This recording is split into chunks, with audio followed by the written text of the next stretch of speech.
আসসালামু আলাইকুম প্রিয় শিক্ষার্থী, নবম দশম এসএসসি পরীক্ষার্থী। তোমাদের উচ্চতর গণিতের দ্বিতীয় অধ্যায় বীজগাণিতিক রাশি, অ্যালজাব্রিক এক্সপ্রেশন, এই অধ্যায়টা নিয়ে আলোচনা করবো ইনশাল্লাহ। এই অধ্যায়ের কিছু কিওয়ার্ড রয়েছে, এগুলো জানা জরুরি, যেমন চলক, ভেরিয়েবল, ধ্রুবক, কনস্ট্যান্ট, সহগ, কোএফিসিয়েন্ট, সহমাত্রিক, বহুপদী, হোমোজিনিয়াস, পলিনোমিয়াল, তারপর হলো এখানে প্রতিসম, সিমেট্রিক আর চক্রক্রমিক, সাইক্লিক সিমেট্রিক, এই বিষয়গুলো জানা জরুরি। তো এখানে আমরা যদি আলোচনা করি চলক কি, চলক হচ্ছে যেটা কি করে মানের পরিবর্তন হয়। যেমন আমরা সাধারণত এক্স ওয়াই জেড চলক হিসাবে এখানে ব্যবহার করি, এবিসিও হইতে পারে, এটা আসলে ওই এনভায়রনমেন্টে নির্ভর করে। আচ্ছা, এরপর কি ধ্রুবক, যেখানে কোনো চলক থাকে না। আচ্ছা, আমরা এটা এখানে বুঝতে পারি যে এভাবে বুঝতে পারি, এফ অফ এক্স ইকুয়াল একটি যদি বহুপদী হয় x square b x plus c, ঠিক আছে। এখানে এটা একটা বহুপদী, তো দেখবো আমরা চলককে এখানে চলক এক্স, আর এখানে ধ্রুবক কি, যেখানে কোনো এক্স থাকবে না, উইদাউট এক্স, এটা হলো ধ্রুবক। তারপর সহগ এখানে কয়টা আছে? দুইটা, এ আর বি, ঠিক আছে, এই দুটাই সহগ। কোএফিসিয়েন্ট সহগ মানে চলকের সাথে যা থাকবে সেটাই হবে সহগ। কিন্তু এই সহগের মধ্যে আমরা সর্বোচ্চ পাওয়ার যুক্ত যে পদটা আছে এটার সহগকে বলবো মুখ্য সহগ, এটার নাম হচ্ছে মুখ্য সহগ, আর এটা হচ্ছে গৌণ সহগ। আচ্ছা, এরপর গেল সহগ গেল সমমাত্রিক বহুপদী। সমমাত্রিকটা কি? যেমন, আচ্ছা, আর বহুপদী এক চলক হইতে পারে, দ্বিচলক বা একাধিক চলকের হতে পারে, ঠিক আছে। আমরা এখানে এই বইয়ে সাধারণত আহ, এক চলকেরটাই প্রাধান্য দেওয়া হয়েছে, তো এক চলকটাই নিয়ে আলোচনা করি। যেমন এখানে আমি যদি উদাহরণ দিই এরকম, যে x square plus two x y plus y square, এটা কিন্তু দুই চলকের একটা বহুপদী। এটার এক্সপ্রেশন কিরকম, এটা কিভাবে প্রকাশ করা যায়? F of x comma y, দুই চলকের একটা বহুপদী। তো এখন আমরা একটা জিনিস দেখব যে সমমাত্রিক, হোমোজেনিয়াস বহুপদী, ঠিক আছে, হোমোজেনিয়াস বহুপদী, এই জিনিসটা দেখব। তো যদি কোনো বহুপদীর প্রত্যেকটা পদে চলকের মাত্রা সেম থাকে, যেমন এখানে এটা একটা প্রথম পদ, এখানে চলকের পাওয়ার সর্বোচ্চ পাওয়ার কত? 2, এখানেও 2, এখানে এক্স চলক, এটার পাওয়ার হচ্ছে 2, ওয়াই চলক পাওয়ার হলো 2, এখানে কিন্তু এক্স ওয়াই দুটাই আছে। তো আমরা আলাদা করে যদি চিন্তা করি, এখানে এক্স এর পাওয়ার কত? 1, এখানে ওয়াই এর পাওয়ার কত? 1, দুটাকে যোগ করলে কত পাবো? 2। এই যে সব জায়গায় প্রত্যেকটা পদেই কত হয়েছে? 2 2 করে হয়েছে, তাহলে এটা কি হবে? সমমাত্রিক। পাওয়ার মাত্রা যেহেতু সমান, তাই এটা কি সমমাত্রিক বহুপদী। আচ্ছা, এরকমও দেওয়া যায়, যেমন x plus y is equal 1, এটাও একটা এটা কি সমমাত্রিক হবে কিনা? আচ্ছা, একটু খেয়াল করি, এক্স এর পাওয়ার কত? 1, ওয়াই এর পাওয়ার কত? 1, এখানে কিন্তু কোনো কি নাই? চলক নাই, তাহলে আমরা এটাকে সমমাত্রিক বলতে পারতেছি না, ঠিক আছে। আচ্ছা, যদি আমি এভাবে দিই 0, তাহলে কিন্তু এটা সমমাত্রিক হলো, কারণ আমি যদি এখানে চাই, এখানে লিখতে পারবো এক্স, 0 ইন্টু এক্স মানে হলো 0ই, এটাও একটা সমমাত্রিক। আচ্ছা, এবার আসে প্রতিসম, সিমেট্রিক, প্রতিসম রাশি, সিমেট্রিক এক্সপ্রেশন। আচ্ছা, সিমেট্রিকটা কি? যদি এরকম থাকে x plus y plus z, এটা একটা রাশি, বহুপদী রাশি। এটার নিয়মটা হলো, যে কোনো দুটি চলকের স্থান বিনিময়ের পরে যদি এটা অপরিবর্তিত থাকে, তাহলে ওটাকে আমরা বলতে পারবো প্রতিসম। যেমন এক্স এর জায়গায় যদি আমরা ওয়াই, এই দুটো যদি স্থান বিনিময় করি, ঠিক আছে, ওয়াই আর এক্স, আর এটা আগের মতো থাকলো, তাহলে এটা ঘুরে ফিরে কি হলো? X plus y plus z, তাহলে এটা কি প্রতিসম একটা রাশি। এরপর কি চক্রক্রমিক, চক্রক্রমিক কি? চক্রক্রমিক চক্রাকারে ঘুরবে, যেমন এটা হলো যদি এ যদি হয় এটা হলো বি, এটা হলো সি। তাহলে আমরা এভাবে লিখতে পারি যে এ মাইনাস বি, তারপর বি মাইনাস সি, তারপর সি মাইনাস এ। চিন্তা করি, এরপরে বি, বির পরে সি, সির পরে কিন্তু এই যে অ্যারোটা দেওয়া আছে চক্রাকারে ঘুরছে, এটা কিন্তু এ, সির পরে কিন্তু বি না, সির পরে এ। তাহলে আমাদের চক্রক্রমিক রাশিগুলো এরকম আকারে থাকবে a minus b, b minus c, c minus a, not a minus c. তাহলে কিন্তু মাইনাস হয়ে যাবে একটা। আচ্ছা, আর চক্রক্রমিকের বিষয়টা এরকম যে যদি প্রথম চলককে দ্বিতীয় চলকের জায়গায়, দ্বিতীয় চলককে তৃতীয় চলকের জায়গায়, তৃতীয় চলককে প্রথম চলকের জায়গায় স্থানান্তরিত করা হয় এবং ওই রাশিটার সামগ্রিক মান যদি অপরিবর্তিত থাকে, তাহলে আমরা এটাকে বলতে পারবো চক্রক্রমিক, সাইক্লিক সিমেট্রিক, চক্রক্রমিক প্রতিসমও বলা যায় এটাকে। আচ্ছা, এই অধ্যায়ের গুরুত্বপূর্ণ যোগ, এটা খুব গুরুত্বপূর্ণ একটা অধ্যায়। এখান থেকে প্রত্যেকবারই প্রশ্ন থেকেছে, বর্তমানে আছে, ভবিষ্যতেও থাকবে ইনশাআল্লাহ। খুবই গুরুত্বপূর্ণ একটা অধ্যায়। তো এখানে অঙ্ক করার জন্য আসলে বেশি তেমন কোনো সূত্র নাই। যেমন এখানে একটা এরকম ফর্মুলা আছে যে a cube plus b cube plus c cube minus 3ab/c। এটার সময় আমরা কি লিখতে পারি? a plus b plus c into a square plus b square plus c square minus ab minus bc minus ca। অথবা এটার সময় লিখতে পারি হাফ অফ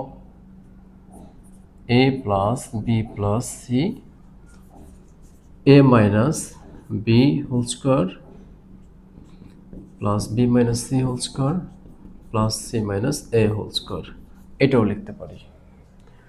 তো এই দুইটা সূত্র দিয়েই আমরা কিন্তু এখানকার অঙ্কগুলো সমাধান করতে পারবো। এখানে আরেকটা বিষয় আছে যে ভাগশেষ উপপাদ্য বা উৎপাদক উপপাদ্য, ঠিক আছে, এটাও আমরা ব্যবহার করব।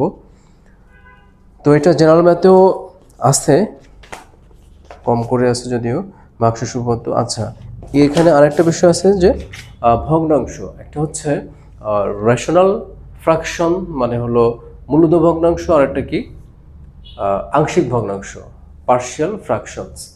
তো এখানে পার্শিয়ালটা গুরুত্বপূর্ণ। পার্শিয়াল ফ্র্যাকশনস থেকে প্রত্যেকবারে একটা করে অঙ্ক বা প্রত্যেকটা সৃজনশীলে একটা করে অঙ্ক থাকে 4 নম্বরের জন্য। সো এটা ভালো করে শিখতে হবে।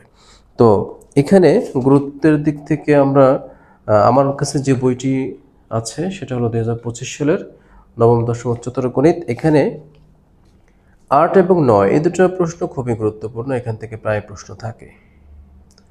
তো আমরা এটা সমাধান দেখতে পারি। আচ্ছা, এখন আমরা 8 নম্বর প্রশ্নটা সমাধান করব। এটা গুরুত্বপূর্ণ একটা প্রশ্ন। এই সমস্যাটার সমাধানটা দেখে নেই। আচ্ছা, 8 নম্বর প্রশ্নটা সহ আমি লিখছি, তাহলে সুবিধা হবে। কারণ নতুন এডিশনে হয়তো বা অন্যভাবে নাম্বারিংগুলো করা আছে। যেমন এই অধ্যায় আমার এই যেখানে আমার হাতে যে বইটা রয়েছে, এখানে এরকম যে যদি 1/a³ plus 1/b³ plus 1/c³ is equal 3/abc হয়, তবে দেখাও যে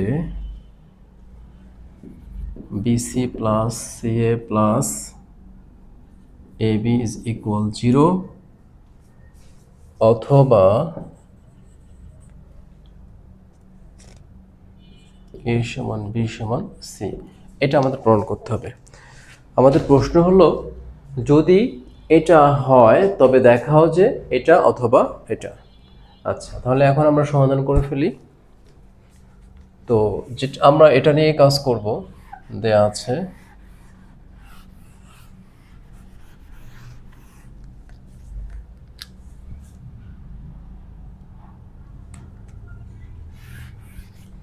আচ্ছা সলভ।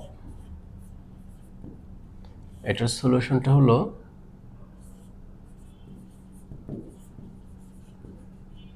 দেয়া আছে 1/a³ plus 1/b³ plus 1/c³ c cube is equal 3/ABC। আচ্ছা, আমরা এটাকে এভাবে লিখতে পারি, 1/A উপরে কিউব দিতে পারি, 1/B হোল কিউব দিতে পারি, 1/C হোল কিউব। এটাকে সাইড চেঞ্জ করলে কি হবে, আমরা এটাকে এভাবে লিখতে পারি, 1/A into 1/B into 1/C is equal 0।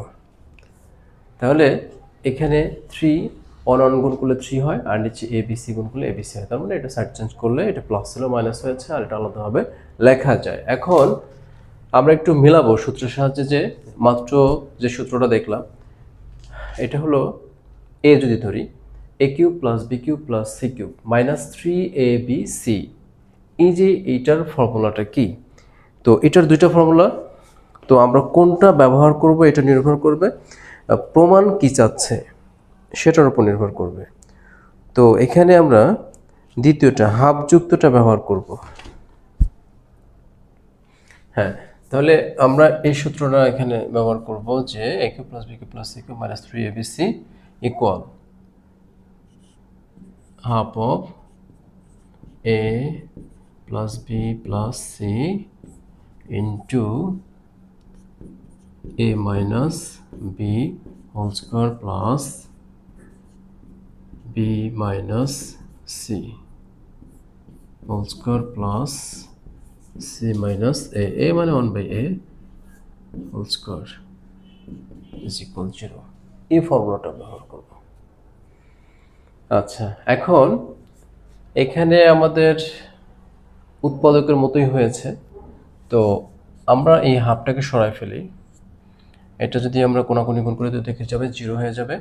তাহলে এটা থাকে 1/A plus 1/B plus 1/C। তারপর এখানে এটা যা আছে তাই লিখি, 1/B 1/C whole square plus 1/C minus 1/A whole square equal 0। আচ্ছা, অতএব আমরা এখন লিখতে পারবো 1/A plus 1/B plus 1/C এটা ইকুয়াল 0, অথবা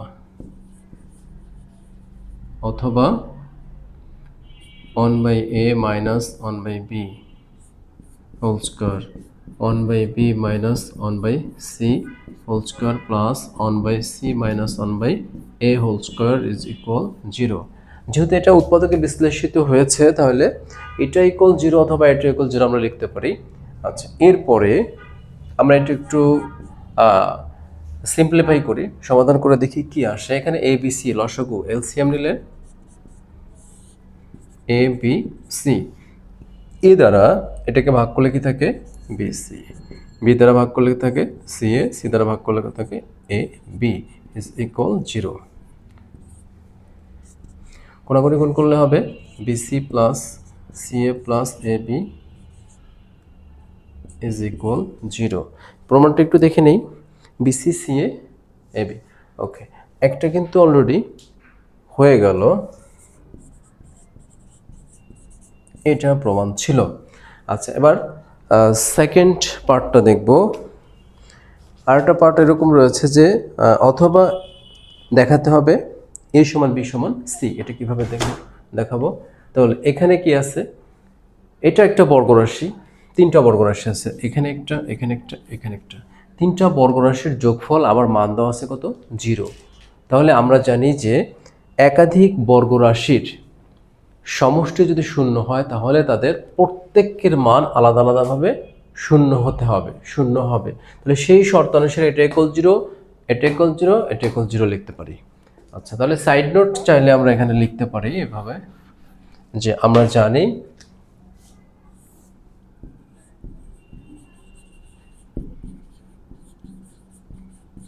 জানি একাধিক বর্গ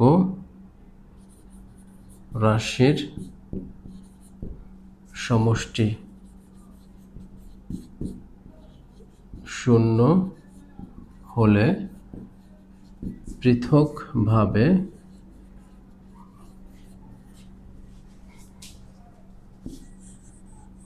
তাদের প্রতিটির মান শূন্য হবে, এটা আমরা জানি। আচ্ছা, সেই অনুযায়ী শর্তমতে বা শর্তানুসারে 1/a minus 1/b whole square is equal 0। অতএব 1/b minus 1/c whole square is equal 0। আরেকটা আছে, অতএব 1/c minus 1/a whole square is equal 0। আচ্ছা, তাহলে আমরা স্কোয়ারটাকে সরাই ফেলি, রুট করে দিলে এটা 0, রুট করলে স্কোয়ার ক্যান্সেল, তাহলে এটাকে আমরা লিখতে পারি 1/a ইজ ইকুয়াল 1/b। তারপর আমরা এটাকে ব্যস্তকরণ করলে কি পাবো, a/1 ইকুয়াল b/1, মানে a ইজ ইকুয়াল b। এরপর আমরা এটাকে রুট করে দিলে 1/b minus 1/c is equal 0। তারপর এটাকে সাইড চেঞ্জ করলে 1/b ইকুয়াল 1/c, ব্যস্তকরণ করলে b ইজ ইকুয়াল c হয়। ওটাতে আর যাওয়ার দরকার নেই, আমরা অলরেডি আমাদের কাঙ্ক্ষিত জিনিস পেয়ে গেছি। যেমন এখানে a সমান b, a সমান যদি b হয়, আবার b সমান যদি c হয়, তাহলে a equal b equal c লেখা যায়। অতএব a equal b equal c should.